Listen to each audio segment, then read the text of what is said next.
যখনই কাউকে বলি যে আমি চকলেট খেতে ভালোবাসি না, তার প্রথমে হ্যাঁ তুই চকলেট খেতে ভালোবাসি না, তুই চকলেট খাস না, তোমারও কি এই সেম রিয়াকশন? তাহলে সেটার জন্য আমাকে এই ইমোজিটা কমেন্ট করে যান। ন্যাচারালি আমার চকলেট বা ডেয়ারি প্রোডাক্টস মানে মিল্ক, র মিল্ক, বাটার, এই জিনিসপত্রগুলো একদমই পছন্দ না। আর আমার কাফা বডি টাইপ, এই সিরিজটাতে আমি শেয়ার করছি যে কাফা বডি টাইপ নিয়ে সমস্ত রকম ইনফরমেশন। তো কাফা বডি টাইপের জন্য যে কোনো রকম সুইটনার প্রোডাক্ট, যে কোনো রকম সুইট হতে পারে, ইভেন যে সুইট ফলগুলো রয়েছে, যে ফলগুলো থেকে আমরা ন্যাচারালি সুইট পাই, সেটাও আমাদের বডিতে না এক্সেসিভ ওয়েট গেইন করিয়ে দেয়, কারণ আমরা সেটাকে ব্যালেন্স করি না। আজকে বলবো যে খাওয়া বন্ধ করতে হবে না, আমরা সব কিছুই খেতে পারি, কিন্তু সেটাকে ব্যালেন্স করতে হবে তার অপোজিট একটা টেস্ট দিয়ে। এরকমের আমি ফুডের কথা বলছি যে ফুডটা ন্যাচারালি মানুষ খেতে ভালোবাসে, যেমন সুইট। আমাদের কাফা যাদের বডি টাইপ হয়ে থাকে তারা সুইট খেতে খুব ভালোবাসে, সুইট যে কোনো রকম ফল থেকে শুরু করে এমনি সুইট যাই ধরে নাও না কেন, খেজুর পর্যন্ত।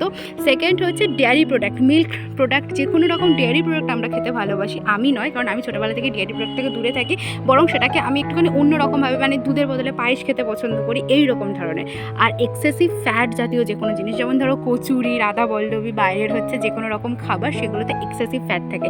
এই জিনিসগুলো আমাদের পছন্দ, কিন্তু এই জিনিসগুলো আমাদের ফ্যাটটা, এক্সেসিভ যে ফ্যাটটা, সেটাকে বাড়িয়ে দেয়। কারণ কাফা বডি টাইপে আমরা যারা, আমাদের বডিটা তৈরি হচ্ছে আর্থ এলিমেন্ট দিয়ে, আর্থ এবং ওয়াটার, এবং আর্থ এবং ওয়াটার ইটসেলফ হেভি এলিমেন্ট, এবং এটা যখন আমরা কনজিউম করি অ্যাজ আ খাবার, আমাদের ভেতরে অলরেডি হেভি জিনিসটা খাওয়ার পরে আরও হেভি ফিল হতে থাকে, আর আমাদের ডাইজেশন এমনি বাকিদের তুলনায় স্লো হয়। তাহলে তোমারও কি সেম প্রবলেম যে হজম হতে সময় লাগে এবং হজমের জন্য সমস্যা? তাহলে তোমরা এই পোস্টটাকে সেভ করে নাও আমার এই জার্নিটাকে ফলো করার জন্য, যেখানে আমরা কথা বলবো সলিউশন নিয়ে। কারণ আমি একজন কাফা বডি টাইপ, তো আমি আমার লাইফটাকে কীভাবে হেলদি লাইফস্টাইলে কনভার্ট করছি সেটাই আমি তোমাদের সাথে শেয়ার করব।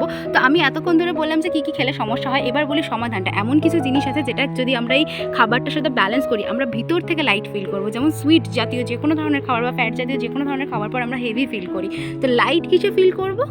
আমরা যদি আমাদের ডেইলি লাইফে একটু যদি তিতো অ্যাড করতে পারি, সেটা আমাদেরকে ব্যালেন্স হয়ে যাবে। যেমন আমলক্ষী বা হচ্ছে জিঞ্জার, এই ধরনের জিনিসপত্র। আমি কিছু স্পাইসেসের লিস্ট আমি কমেন্টে দিয়ে দিচ্ছি বা ক্যাপশনে দিয়ে দিচ্ছি, তোমরা পড়ে নিও। খাবারের প্রত্যেক দিন ডেইলি লাইফে এটা অ্যাড করতে পারো, দেখবে তোমাদের সুইটের সাথে এটা ব্যালেন্স করলে তোমার লাইফটা অনেক বেশি ইমপ্রুভ করছে। আর কিন্তু এই জার্নির লক্ষ্য নিজেকে রোগা করা নয়, বরং আমার নিজেকে হচ্ছে লাইট ফিল করানো, যাতে ভিতর থেকে আমি হালকা অনুভব করি এবং আমার যে আইডিয়াল শেপ আছে সেটাতে ফিরে আসা। আমার কাফা বডি টাইপের জন্য অলরেডি আমি হোয়াইট শেপের। তো তোমরা যদি জানতে চাও যে কাফা বডি টাইপ তুমি কি না, এবং তোমার কী কী আর কি এলিমেন্টস থাকে যখন তোমাদের কাফা বডি টাইপ হয়, এখানে যে রিলটা লিঙ্ক করে দিয়েছে, দেখে নিতে পারো।